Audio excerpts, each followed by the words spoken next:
시청자 여러분 안녕하십니까? 박용의 뉴스라이브 문을 엽니다. 오늘 아침 저처럼 천둥 소리에 잠을 깨신 분들 많으실 겁니다. 오늘 하루 이처럼 갑작스럽고 요란한 소나기가 내릴 수 있으니까 외출하실 때 작은 우산 하나 꼭 챙기시길 바랍니다. 이번 주말은 30도 안팎의 초여름 날씨가 이어질 전망입니다. 6월 9일 박용의 뉴스라이브 지금부터 시작합니다. 오늘의 헤드라인입니다. AI가 발생한 파주 농가에서 포천과 남양주로 반입된 가금류가 폐기됐습니다. 음성 판정입니다. 철도시설공단이 서울시에게 경의선 숲길 사용료 70억 원을 내라고 하자 서울시는 낼 수 없다는 입장입니다. 전국적인 가뭄 피해가 이어지면서 여주에서는 하천 하나가 통째로 말라버렸습니다. 현장을 직접 연결해봅니다. 서울시 고궁 주변에서 대여하는 한복들 대부분이 중국산 저가 원단에 근거를 알 수 없는 한복 양식을 사용하고 있습니다.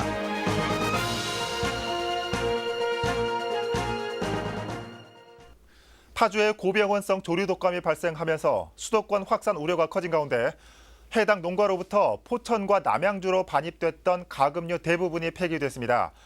다행히 두 곳 모두 음성 판정을 받았지만 소재 파악이 안 된 일부는 여전히 남아 있습니다. 전진아 기자입니다. 고병원성 조류 독감이 발생한 파주 농가에서 포천과 남양주 장터로 반입된 가금류는 모두 560마리, 포천 신읍장에 400마리, 남양주 마석장이 160마리입니다. 8일 오후 현재 포천시는 파주에서 반입된 400마리 외에 같은 장터에서 팔린 가금류를 더 찾아 519마리를 폐기시켰지만 칠면조 9마리를 아직 찾지 못했습니다. 세 사람 정도가 이제 닭을 같이 팔고 있었대.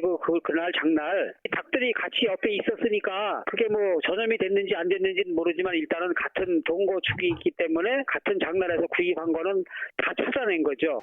남양주의 경우 전체 160마리 가운데 82마리를 처분했고 이번 주 안에 모두 폐기할 수 있을 것으로 보고 있습니다. 다행히 두 곳 모두 AI 음성 판정을 받았습니다. 거의 끝날 것 같은데 5마리 이내로 남을 것 같은데 그게 이제 문제죠. 이제 연락이 안 오면 방법이 없으니까. 정부는 예방 차원에서 100마리 미만 소규모 농가의 가금류를 사들여 처분하기로 했습니다. 지자체 예산으로 닭이나 오리를 실거래가에 매입해 도살한 뒤 복지관 등의 음식으로 제공하거나 정부 차원에서 비축하는 방식입니다. 농림축산식품부에 따르면 해당 농가는 전국 4만 7천여 곳, 가금류는 66만 마리입니다. 딜라이브 서울 경기 케이블 TV 전진합니다.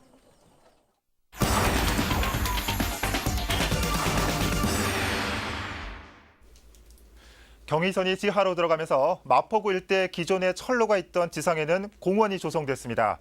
바로 경의선 숲길이죠.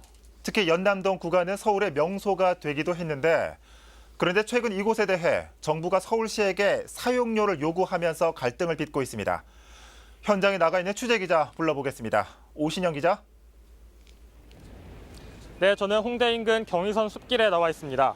예, 지금 오 기자가 나가 있는 곳이 경의선 숲길이 조성된 현장이죠. 먼저 이 경의선 숲길 어떤 곳인지 설명 먼저 좀 해주시죠. 네, 이곳을 보시면 열차가 다니던 철로 위에 도로가 정비되고 나무가 심어져서 공원이 조성됐습니다. 예. 지난 2005년에 서울시가 한국철도시설공단으로부터 부지를 제공받았는데요. 6호선 효창공원역부터 경의중앙선 가자역까지 6.3km 구간 10만 제곱미터의 공원을 조성한 겁니다. 예. 서울시는 450억 원을 들여서 지난해 5월에는 마포구 창천동과 와우교 구간을 끝으로 모든 공사를 마무리 지었습니다. 예. 이곳에 공원이 조성되면서 하루에 2,000명, 연간 50만 명이 넘는 사람들이 다녀감으로써 이제 시민들의 휴식 공간으로 자리 잡았습니다. 예. 자, 화면 보니까 지금 이 시간에도 이 경의선 숲길을 이용하는 행인들이 많이 보이네요. 외국인들도 잠깐 지나가는 것 같고요.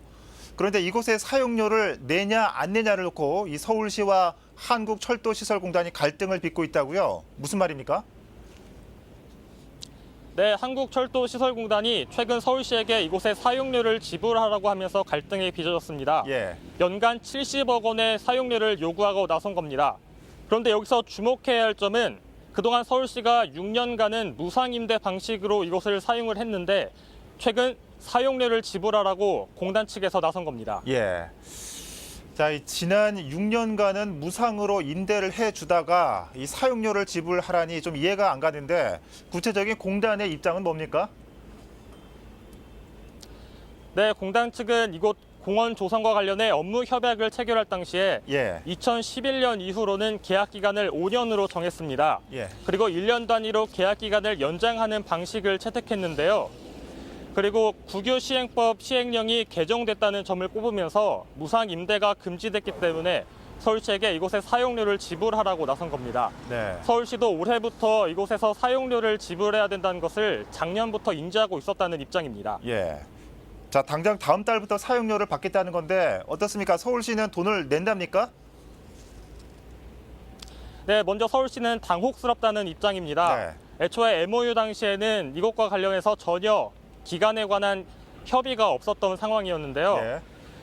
서울시 입장에서는 이곳에 사용료 70억을 낸다면 애초에 450억 원을 들여서 공사를 했겠느냐는 겁니다. 네.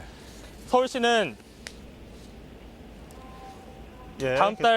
이곳에는 다음 달 사용료가 부과가 되는데 예. 서울시로서는 이것과 관련된 예산이 전혀 책정돼 있지 않은 상황입니다. 예, 서울시는 돈이 없다는 입장이군요. 오 기자, 그런데 궁금한 게 그리고 또 걱정인 게 혹시나 이런 것들이 시민들에게 피해로 돌아가지 않을까 하는 게 걱정이거든요. 어떻습니까? 네, 서울시는 공단 측과 협의가 잘 이루어지지 않으면 경의선 숲길의 관리 감독을 모두 공단 측에게 넘기겠다는 방침인데요. 예. 하지만 공단도 이곳을 관리할 예산과 인력이 부족하기 때문에 최악의 경우에는 이곳이 관리자 없이 그대로 방치될 가능성이 높습니다. 예. 지금까지 경의선 숲길에서 전해드렸습니다. 예, 이 최악의 상황이 오지 말아야 될 텐데 말이죠. 오신영 기자 수고했습니다. 자, 이 졸지에 이 경의선 숲길이 이 돈 먹는 하마가 된 것 같습니다. 이 피해가 이 고스란히 시민들로 가면 안 될 텐데 말이죠. 자, 경의선 숲길 연결해봤습니다.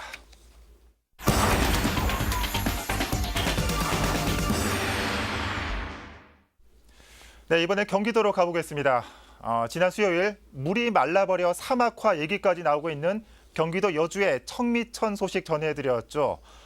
고맙게도 단비가 내렸는데 지금은 사정이 좀 나아졌을까요? 현장에 나가 있는 취재기자 불러보도록 하겠습니다. 오용석 기자. 네, 여주시 청미천 삼합교 아래 나와 있습니다. 예, 이 청미천이라면 이 하천을 말하는 걸 텐데 지금 화면상으로는 전혀 하천 같지 않습니다. 청미천 맞습니까?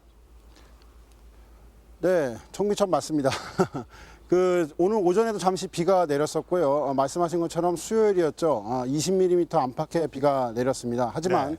이곳 청미천은 지금 제 뒤에 보이시는 것처럼 전혀 물의 흔적을 찾아볼 수가 없을 정도입니다. 예.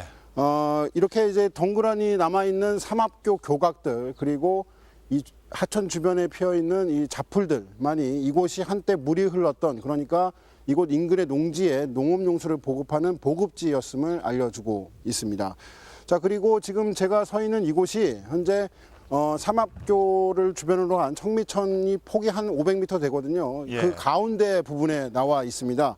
제가 여기서 한번 취재 차량을 이용해서 이동을 한번 해보겠습니다. 그 예. 이유에 대해서는 잠시 뒤에 설명을 해드리겠습니다. 자, 보통 이 하천 그러면은 하천의 바닥은 모래와 자갈로 돼 있지 않습니까? 그렇죠. 그래서 이렇게 제가 차를 지금 운행하고 있는데 차를 운행해서 가게 되면 보통은 이 자갈과 모래 사이에 차 바퀴가 껴서 견인을 하게 되는 그런 상황에 처하게 되죠. 그렇죠. 그런데 지금 보신 것처럼 차량을 통해서 이동을 하더라도 전혀 문제가 되지 않을 정도로 이곳 청미천 하천 바닥이 바싹 말라붙어 있다 이렇게 반증이 되고 있습니다. 예. 지금 오 기자 잠깐 지금 차도 운전했지만 화면을 보니까 아예 길 자체가 나 있는 것 같아요. 풀도 지금 굉장히 높게 네네. 자라 있고요. 단순히 최근에 네. 비가 안 와서 그런 겁니까? 언제부터 그렇게 말라버린 겁니까? 지역 주민들의 증언에 따르면요, 일단 2014년 정도부터 이곳의 수량이 급격하게 줄고 있다 이렇게 얘기를 하고 있습니다. 몇 가지 원인이 있을 텐데요. 말씀하신 것처럼 이 최근 몇 년 사이에 비도 별로 오지 않았습니다. 그래서 올해 특히 여주 지역에 한 130mm 안팎의 비가 내리고 있는데 상당히 낮은 강수량이죠. 이렇게 가뭄 현상이 계속되면서 한때 지금 교각을 보고 계신데 교각 예. 부분에 제가 키가 한 178m 되는데 그 정도의 그 높이로 물이 차 있었는데 지금은 물의 흔적을 찾아볼 수가 없는 상황이 되고 있습니다. 예. 자, 이 어른 키 높이만큼의 수량이 몇 년 동안 사라졌다. 자, 이 원인 파악이 필요해 보입니다. 어떻습니까?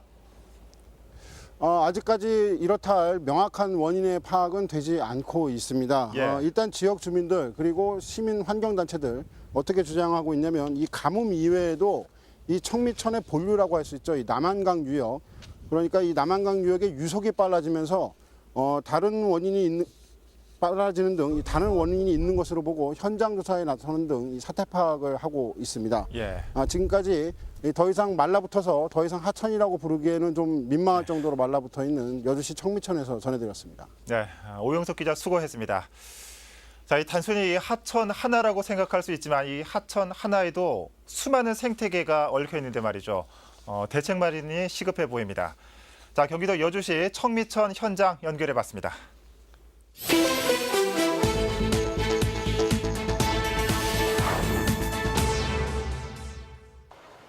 어제 오후 2시쯤 경기도 이천시의 한 공장에서 화재가 발생했습니다. 인명피해는 없었지만 철골 구조의 샌드위치 패널 지붕과 건물 일부 등이 소실돼 소방추산 3,800여만 원의 재산 피해가 났습니다. 소방당국은 용접 작업 중 불이 났다는 목격자의 진술을 바탕으로 정확한 화재 원인을 조사하고 있습니다. 어제 오후 5시쯤 경기도 의정부시의 한 아파트 상가로 차량이 돌진하는 사고가 발생했습니다.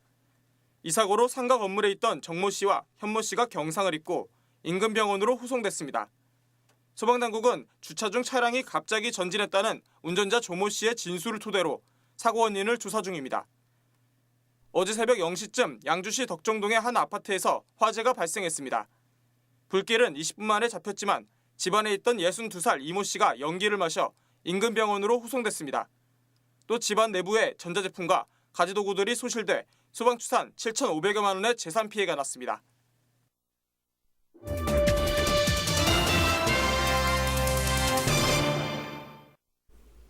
요즘 서울 곳곳을 다니다 보면 특히 고궁 주변에서 한복을 입고 다니는 사람들 자주 볼 수 있습니다. 물론 한복 마케팅인 것도 있겠지만 그보다 더 이 한복 입기가 하나의 문화 체험으로 자리 잡았습니다. 이런 한복 열풍을 먼저 송지현 기자가 소개합니다. 왕이 된 듯 공주가 된 듯 한복을 입고 고궁을 거니는 사람들. 335 모여 사진도 찍고 각종 포즈를 취해보기도 합니다.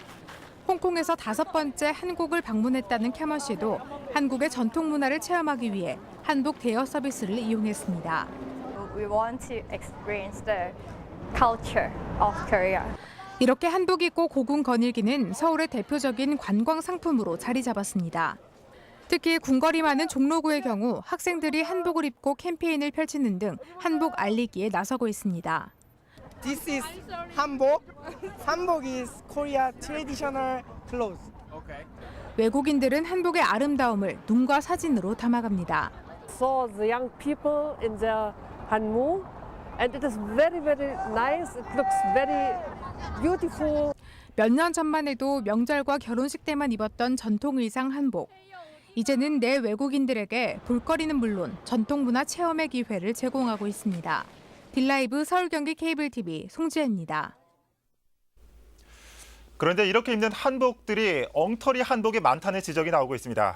대부분 중국산 저가 원단에 출처를 모르는 한복 디자인까지.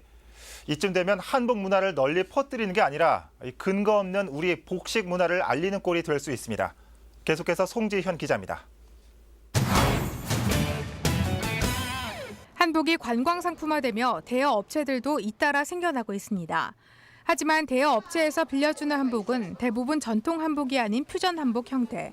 중국산 합성 섬유가 주 원료이며 고유 문양이 아니거나 유럽풍 디자인이 섞여 있기도 합니다. 요즘은 퓨전 한복이라 그래요. 그러니까 동양의 그러니까 우리 한복이랑 양장의 편리한 점을 합쳐서 섞어서. 대여 업체의 한복 대여 가격은 2시간에 10,000원 내외. 저렴한 가격 때문에 중국에서 만든 한복을 사오거나 싼 재료로 만들 수밖에 없다는 입장입니다. 원래 우리나라 신발이 폭이 있잖아요. 근데 폭을 안 나누고 그거 하나 나눠가지고 한 인건비가 2배가 들어가거든요. 이에 대해 전문가들은 유례없는 한복의 변형에 대해 우려를 표합니다. 옷고름이 달려있는 전통 한복과 달리 대여 한복은 옷고름이 없고 리본 형태로 돼 있습니다. 또 치마 가운데 링을 넣어 유럽 중세의 치마 형태를 띠고 있기도 하고 왕과 왕비의 옷에 들어갔던 금방 문양이 출처를 알 수 없는 무늬로 바뀌어 평상 한복에 찍혀 있다는 겁니다.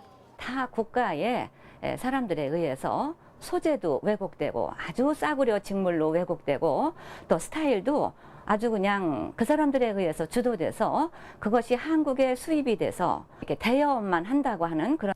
일부 시민 역시 이러한 현실에 공감하고 있습니다. 외국인들이 볼 때 우리 거라고 그대로 생각하기 때문에 좀 생각해서 그거 뭐 입어줘야 될 것 같아요. 대여하시는 분들이 생각 없이 우리 거 그러니까 이쁘게 그냥 편하게 입게 만들려고 그냥 무작위로 해서 하시는 것 같은데 뭐 제재를 조금 했으면 좋겠어요. 한민족의 고유 전통 의상이자 2000년이 넘는 시간 동안 시대에 맞게 변형되고 이어져 온 우리 한복. 우리 손으로 바르게 계승하고 지켜나가기 위한 노력이 필요해 보입니다. 딜라이브 서울 경기 케이블 TV 송지연입니다. 도심 진입이 어려워 주민 불편이 있어왔던 송파구 위례 신도시. 서울시가 위례 신도시에서 동부 간선도로를 바로 타고 내릴 수 있는 램프를 신설합니다. 램프가 만들어지면 위례 신도시에서 강북이나 서울 중심부로 가는 길이 훨씬 수월해질 전망입니다. 천서영 기자입니다. 위례 신도시에서 동부간선도로를 타기 위해 대기하는 차들입니다. 바로 위에 동부간선도로가 있지만 길이 없어 2km 가까이 돌아서 이용해야 하는 상황입니다. 여기 자체가 너무 막히고 점점 인구는 늘어나고 이쪽에서 타도 그렇고 대치동 그쪽에서 타도 그렇고. 서울시가 위례 신도시에서 동부간선도로로 바로 진입하는 램프를 신설합니다. 순례교를 지나 자고가이시를 통해 동부간선도로를 이용했던 불편을 해소하기 위한 것입니다. 위례 신도시에서 이어지는 장지 지하차도 끝부분입니다. 계획대로라면 이곳에서 앞에 보이는 동부간선도로를 돌지 않고도 바로 탈 수 있게 되는 겁니다. 위례 신도시에서 동부간선도로로 진입하는 그리고 동부간선도로에서 위례 신도시로 진출하는 두 개의 램프입니다. 램프가 신설되면 거리 단축은 물론 교차로 대기 시간도 20% 가까이 줄 것이라는 게 시의 설명입니다. 이제 광평교 그 교차로라든가 주변 교차로들이 굉장히 이제 좌회전 차량으로 인해서 지체가 발생을 하게 돼요. 램프를 설치함에 따라 가지고 그러한 교통 지체를 해소할 수가 있습니다. 위례 신도시의 동부간선도로 진출입 램프는 이달 공사를 시작해 오는 2019년 7월 완공됩니다. 딜라이브 서울 경기 케이블 TV 천서연입니다. 서초구 내곡동에 화장품과 의약품 등을 연구하는 시설이 들어섭니다. 그런데 이 시설 건립을 두고 유해 물질이 발생할 수 있다는 이유로 주민들이 반대하고 있습니다. 이재용 기자입니다. 서초구 내곡 보금자리 주택지구의 한 부지입니다. 연면적 3만여 제곱미터로 오는 2019년 초까지 지하 4층, 지상 6층 높이의 건물이 들어섭니다. 한국콜마홀딩스 산하의 화장품과 의약품, 건강기능식품 연구소 11곳을 모은 통합기술원입니다. 콜마 측은 다양한 분야의 연구소를 통합해 새로운 기술을 개발하겠다는 입장입니다. 화장품 제약 건강기능식품의 연구소가 통합돼서 시너지의 새로운 기술을 만들 수 있는 시도가 전 세계에서 지금 저희가 최초로 시도를 하고 있어서 보는 눈들이 많아요. 하지만 일부 주민들은 통합기술원 건립을 반대하고 있습니다. 연구소에서 화학실험을 하게 되면 유해물질이 배출되는데 인근의 아파트를 비롯해 초등학교와 국공립 유치원이 위치해 있어 안전 문제가 우려된다는 겁니다. 학교도 이렇게 바로 있고 여기 아파트하고도 너무 바로인 것 같아서 애들 때문에 많이 불안하죠. 엄마들이 많이 반대 운동을 하고 있거든요. 더욱이 통합기술원의 출입구가 주거지역의 진입로 방향으로 설치돼 있어 앞으로 교통 문제가 생길 수도 있다는 주장입니다. 교통 문제는 보시다시피 가장 심각해요. 2차선 도로에 출입문이 나오게끔 돼 있어요. 400여 명의 직원들과 하루에 출입하는 차량이 최소한 200~300대는 될 거란 말이에요. 서초구는 TF팀을 구성해 내곡동 통합기술원 건립 시 우려되는 안전과 교통 문제에 대한 대책을 검토하고 있습니다. 딜라이브 서울 경기 케이블 TV 이재용입니다. 기존의 공영 주차장을 넓히고 문화 공간도 조성하는 중구 동화동 역사문화공원 사업이 본격적인 공사에 들어갔습니다. 내년 말 새로운 문화공원으로 선보입니다. 당초에 계획됐던 박정희 전시관은 빠졌습니다. 자세한 내용 전합니다. 중구 동화동 일대. 좁은 골목과 부족한 주차 공간으로 주민 민원이 많은 곳입니다. 이곳에 공영주차장과 인근 부지를 활용한 역사문화공원 사업이 본격적인 공사에 들어갔습니다. 지금 현재로서는 주차장 전용 건축물로서 지상 1, 2층으로 129면이 있는데요. 만약에 이제 이 공사가 시작돼서 2018년 12월에 준공이 되면 지하 2층에서 지하 5층까지는 주차장이 조성이 되고 거기에 주차 면수는 249면 정도로 계획하고 있습니다. 내년 12월 완공 예정인 동화동 역사문화공원. 현재는 주변 건물 보상이 거의 마무리됐고 다음 달 철거가 완료될 예정입니다. 새로 조성될 역사문화공원 지하는 공영주차장과 전시장으로, 그리고 지상부는 녹지 공간으로 꾸며져 공원과 쉼터로 활용됩니다. 하지만 애초에 계획했던 이곳 박정희가옥과 연계한 박정희 전시관 조성은 계획에서 변경됐습니다.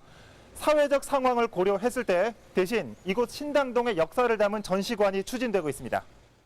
중구는 가칭 신당동 생활사 전시관 외에도 공연 연습실이나 평생학습센터 등 주민 이용 시설을 조성하기 위해 관련 부서와 주민 의견을 수렴하고 있습니다.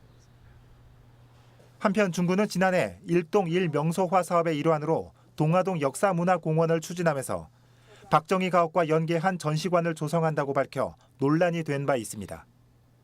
딜라이브 서울 경기 케이블 TV 박용입니다.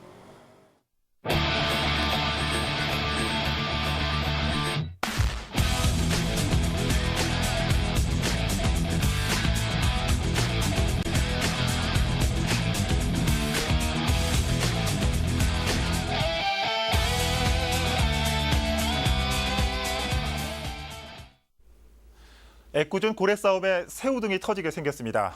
바로 오늘 전해드린 경의선 숲길에 정부가 서울시에 사용료를 부과한다는 얘기입니다. 서울시는 돈이 없다고 이럴 거면 가져가라는 입장이고 철도시설공단은 안 가져간다는 입장이고 서로 폭탄 돌리기를 하고 있는 형국에서 자칫 연트럴파크 자체가 공중분해되는 건 아닌가 우려됩니다. 고래님들이 새우를 좀 지켜줬으면 좋겠습니다. 자, 박용의 뉴스라이브 마칩니다.